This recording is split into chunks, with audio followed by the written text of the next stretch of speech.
Peace and blessings, everyone. 10 untrue beliefs held by small businesses. Let's get right down to it. The first one, number one, I need to have all the answers and be perfect to start a business.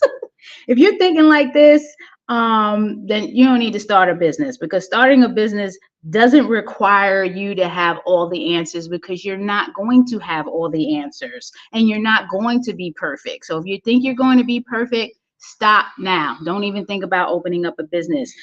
It's about learning the experience and adapting along the way. So the ultimate experience of starting the business is the learning experience. And right now I'm at the second location of the Land of Kush that is about to open in a couple of months. And I think my husband can kind of shed some light into this whole unbelief about needing and having all the answers and being perfect. What do you have to say about that, hon? Perfection is a moving target. Whatever you thought perfection was today, it changes once you reach that goal and attain that goal. So if you need everything to be perfect, it never will be perfect and you'll never get started. So don't let your ideal or idea of perfection stop you from opening your business. You want things ideally to be a certain way, but the whole thing is to just get out there and start doing it and start doing the business. So get your setup, start selling your product now. It all starts with one sale. With the Land of Kush, it started with one sale. It started with one dinner sold while I was working at MCI WorldCom. That's how the business starts. So start your business now. Don't wait for anything. Nobody waits for anything. Time waits for no one. Don't wait for it to be perfect. Start where you are with what you have. I'm coming to you live on a Samsung Galaxy Note 9. I've been needed an upgrade. You think that's going to stop me from talking to you all? No. Number two, I'm not good enough or talented enough to succeed in business. Self-doubt is definitely going to hinder your progress. It's most important to remember that everyone, me, you, him, everyone has strengths and weaknesses. So building skills and seeking support can help overcome this belief that you have. What do you think about that? I'm not good enough. I'm not talented enough. Did you know how to cook when you started? Yo, that's a good point. I did not. When we did our very first event, Jazzy Summer Nights. Shout out to D Chase.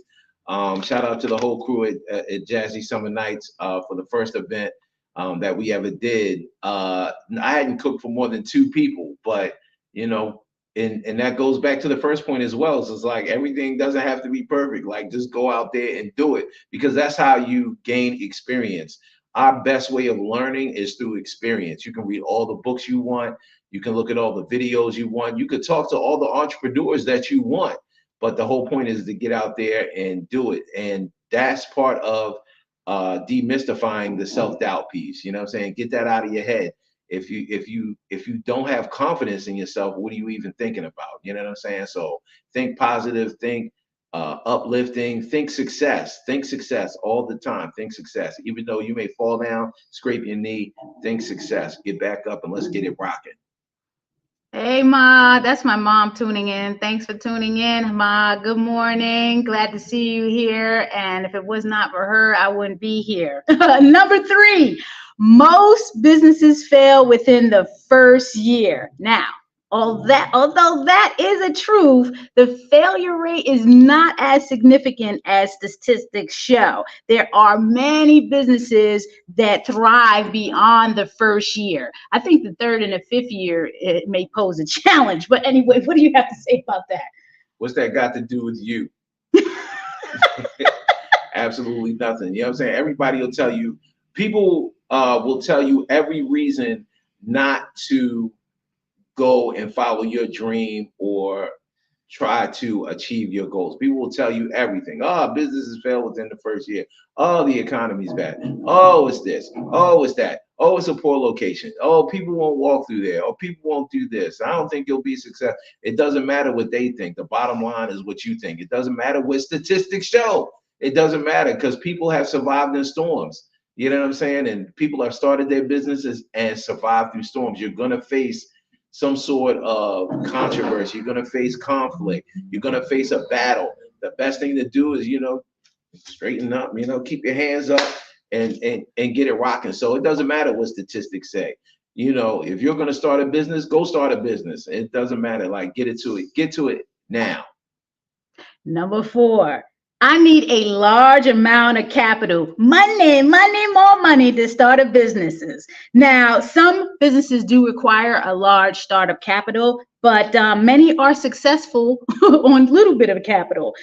Creativity, resourcefulness, and strategic planning can help overcome financial constraints that you may have. And I know you can talk about that. Again, it starts with selling one product. You know what I'm saying? Whatever your business is, even if you're in a service industry, if you're an accountant or whatever business that you're deciding to do, it all starts with one customer. And so that's the whole thing. Get enough to make one product and sell that product. You know what I'm saying? Do you think Google, do you think Bill Gates, do you think all these billionaires out here, Steve Jobs, how many products did they have to sell to get started? How much money did they have to do to get started? No, they sold one. They made one computer. They made one software. They made one thing, and they sold that one. They didn't sell a billion of them at once. They were working in Steve Jobs. No, they were working in Bill Gates's parents' garage.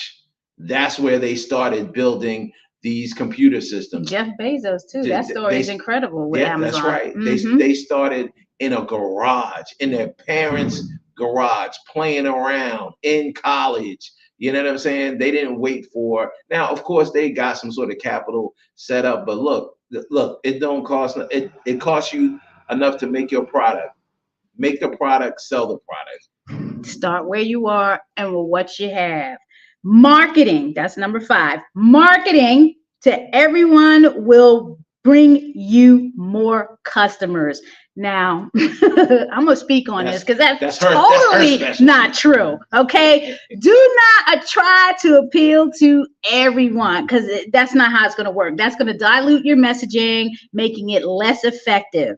You have to be specific with your target market and tailor your marketing efforts to the needs and preferences of your market to yield better results. So no, I'm not trying to market to the National Rifle Association or the people that kill animals. Hey, I'm not going to fight with you. You either want to go vegan, you want some of this vegan soul or not. We're marketing to those that are curious, they're health conscious, they're vegan, they're vegetarian, they like soul food, they're foodies, very specific target market. What do you think about that? You market your business to everybody you come in contact with. Now, I agree with Naijha in the sense that when you're developing a market strategy, a real market strategy, you have a target market. You determine what your target market is and you go after them. That's about being efficient. However, marketing also comes in contact, meaning that anyone that you come in contact with, you tell them about your product, you know what I'm saying? And they open their mouth, they give you an opportunity to market your product. Yeah, I don't care who it is. It was, it doesn't matter. I went out there when we first opened the Land of Kush. I walked the whole neighborhood and I talked to everybody I came in contact with. I talked to people that were stopped at the red light and gave out menus, to everybody. I don't know what kind of yield it gave me, but I'm sure some of those people came through the restaurant when it actually opened. I know they did. But so, don't limit yourself. But to Naijha's point, if you're really, don't limit yourself in conversation, but definitely develop a marketing strategy and know who your target audience is and be efficient about it in terms of that, in terms of your big goals. Number 6, I have to do everything myself to ensure everything is right. Well, that is a surefire way to a nervous breakdown, handling every aspect of the business yourself. So if you want burnout and inefficiency, you go do that yourself, boo-boo. But I can attest that if you delegate tasks, outsource, or seek help from efforts, You will free up your time and it will be more productive in the long run. Now, I don't know what he's going to say because he likes to do everything himself. I'm not having it. I don't like to do I don't like to do everything myself. Now, when you're starting out, you're going to do a lot of the aspects, and it's always good to know every part of your business. However, if you're going to be a successful entrepreneur, the point is to grow to a point where you have other people that do things for you. And initially, the big worry is always, oh, I have to pay out the money. But we pay money for freedom. That's what entrepreneurs do. I pay people to work and do certain things so that I don't have to do them, so that I have the freedom to do other things, that my mind can be clear on the business and the bigger picture. I can't do that if I'm running to the store every day, loading up my truck and then coming back, unloading the truck, cooking, delivering, catering orders. You can't run like that. And to Naja's point, you will have burnout, you will have inefficiency. When you do that, if you think you have to do everything yourself. Now, some people don't get it wrong. Like, they love to do that. Now, if that's what you love to do and it works for you, fine, great. But for me, but I think for both of us, is that we want the freedom to do other things and to build the business. And in order to do that, you cannot do everything yourself. Exactly. Number 7, competition is always a threat and should be avoided. Now, anybody knows me, I am a collaborative person, and I think healthy competition can actually benefit your business by driving innovation and expanding the market. So don't be afraid of competition, embrace it, and focus on differentiation. Every business is different. It can be used to grow your business and be more successful. What do you think about competition? Two things. One, I will quote the great Rakim.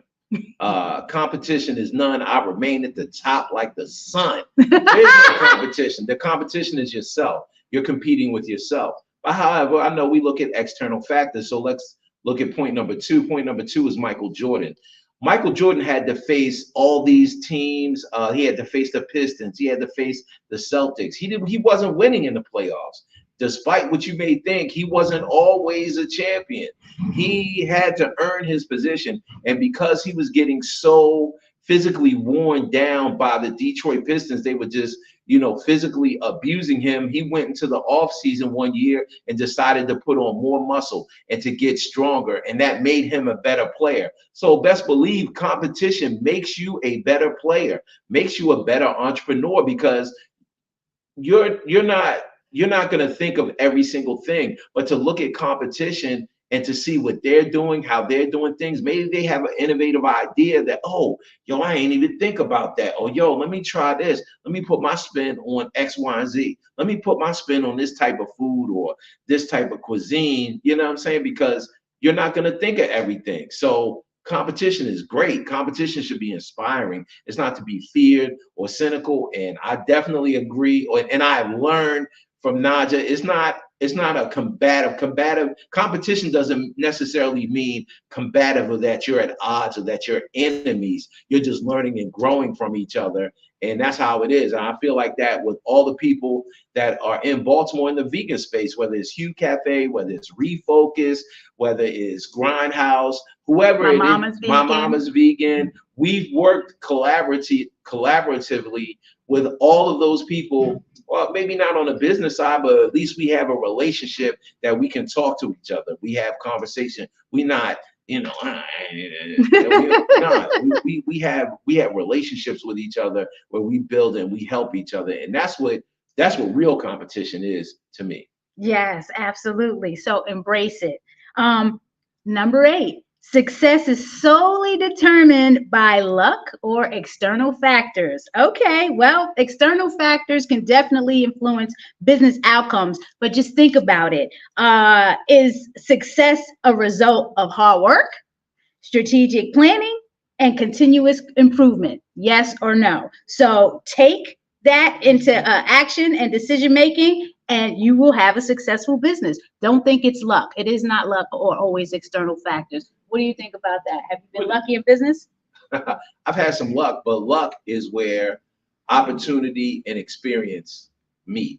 You know what I'm saying? Like you can't get luck unless you position yourself in a certain space.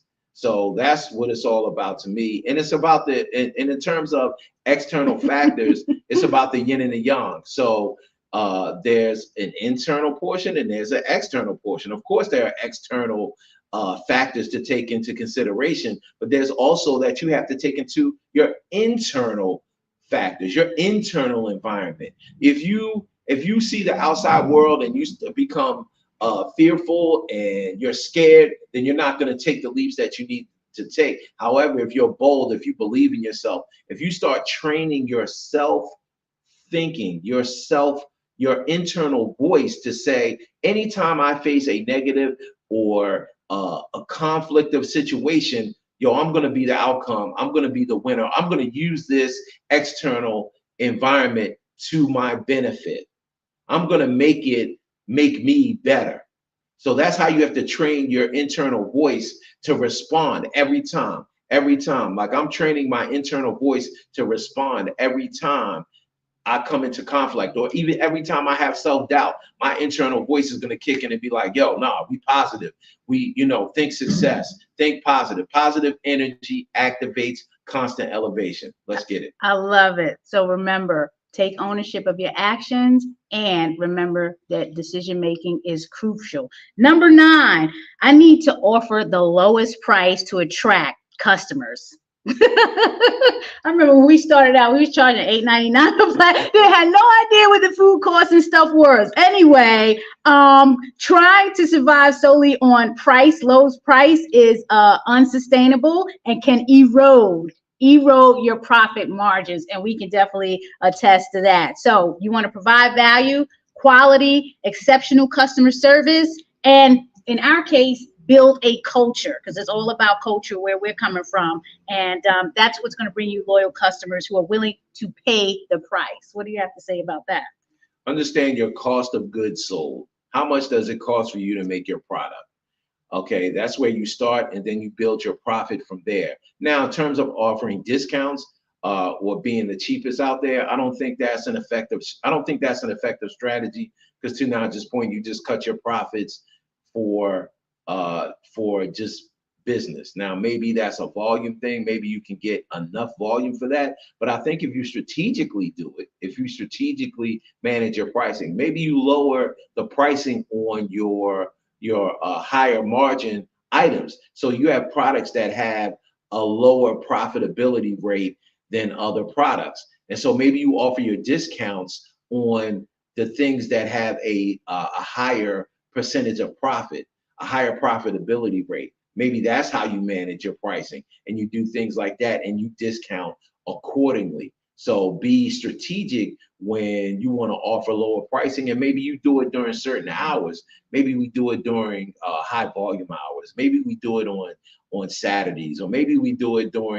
offer discounts during the low productivity days. I know it's something that Naijha is always getting on me about. Yo, let's do a special, so we can get people in during happy hour. Happy hour, we have a liquor license here. Okay, so anyway, but be strategic about how you do your pricing, because at the end of the day, your pricing determines your profits, and that's how you will make money and grow as an entrepreneur, as a business. Number 10, I just need to focus solely on my product or service and not building relationships. And I'm gonna stop you right there. Building strong relationships with customers, suppliers, partners, serious friends that want to be in business is essential for the long-term success of your business. Relationship marketing can lead to customer loyalty, referrals, and valuable collaborations. And I can talk to you all day about collaborations. Vegan Soul Fest, Maryland Vegan Restaurant Month, now the Children's Veg Fest. Collaborations. Some of us are surviving right now because of collaboration. So don't just think it's about your product or service. You have to be relationship building all the time. What do you have to say about that? I wholeheartedly agree. I think I like to stay in my shell. I would say that. But I understand the importance of networking. So we've done networking with government And I remember people who weren't in office that are now in political positions that we networked with early on. And so that helped us get that helped Naijha and Brenda get Vegan Soul Fest off the ground in terms of positioning. So networking is always important because there's information out there. There are people out there that will buy your product. There are people out there who can help position your product or your business better or more efficiently than what you can by yourself. So networking is totally important. And I gotta shout out D Chase again for, putting that word back in my ear a few weeks ago and saying, listen, you gotta come out to these certain events, and so that you have the opportunity to network with certain people. Kevin Lyles was at the event I was at. Wow. Okay. Yeah. So, but yeah, shout out to D Chase, man. Like, so even at this stage, 13 years in business, I got to be reminded that you got to get out here and you got to network. And you got to network with different people and in different ways. Maybe people aren't in the same position that they were when you originally started. So, you got to network with them differently. They're in a different position. They may be a VP now, whereas they were just starting out, at an entry-level position. So you got to network. So your business revolves around everything that you do. Oh man, I couldn't have said it any better. I shout out to everyone that I have built relationships with over the years since we started Land of Kush and the Black Veg Society. And of course, I got to put a plug in for Black Veg Society. We are here. That is the nonprofit arm of the Land of Kush, in case anyone didn't know. We are here meeting the community where they are, the community being our Black, Indigenous, and people of color communities, where they are on their holistic health, vegan, and plant-based journey. Please support us at blackvegsociety.org. Naijha Speaks is a product of the Black Veg Society, and we need your support. Children's Veg Fest is coming up. Let me bring up the flyer. If you didn't know, you can go to childrensvegfest.com. We do need your support. It is on June 15th, Saturday at the Middle Branch Fitness and Wellness Center. So childrensvegfest.com. If you cannot come, donate some funds to the event. We definitely need your support. So childrensvegfest.com. Is there anything else you want to say before I leave out to a commercial? Just know that Land of Kush is opening this other location at 801 North Chester Street here in Baltimore, Maryland. It's probably about a month or so away. We got most of our equipment in, so definitely support us. Keep an eye out for that. Support the current location at 840 North Utah Street here in Baltimore. We do catering, vending, no, not personal chef anymore. He's about to put some more work on his plate. And that's a big thing. Look, we get a lot of folks that want personal chef services and meal prep. If you reach out to Black Veg Society, we can definitely connect you with those folks that do that. Yeah, so definitely support the Land of Kush. Support this beautiful woman, Naijha Speaks Vegan Soul. I should be your intro. I should be your hype person. This looks like the cover. Video. I know, but this looks like the cover to Only Built for Cuban Links with Raekwon and Ghostface on the cover. That's what this reminds me of. He's such a hip hop head. Shout out to Hip Hop is Brain. Hip hop, 10th element of hip hop, health and wellness. Shout out to Detroit. Shout out, rest in peace, Jay Dilla. Shout out Slum Village. Shout out, that whole collective. Y'all know what it is. Shout out Erykah Badu. Anyway, challenge these 10 untrue beliefs. Businesses, entrepreneurs, please adapt to a growth mindset and help your small business thrive and overcome any obstacle. I want you to stay blessed. Peace and blessings. Enjoy your day. And here's a commercial. Meeting you where you are. The meaning behind the slogan is that we meet the community where they are on their journey towards holistic health, a plant-based lifestyle, and veganism, whether it's physically, mentally, emotionally, or spiritually. We do this through people, food, events, and culture. Our 6 pillars are Earth, eating, education, empowerment, enlightenment, and events. We are Black Veg Society.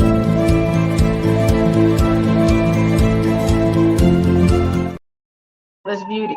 Okay, peace out.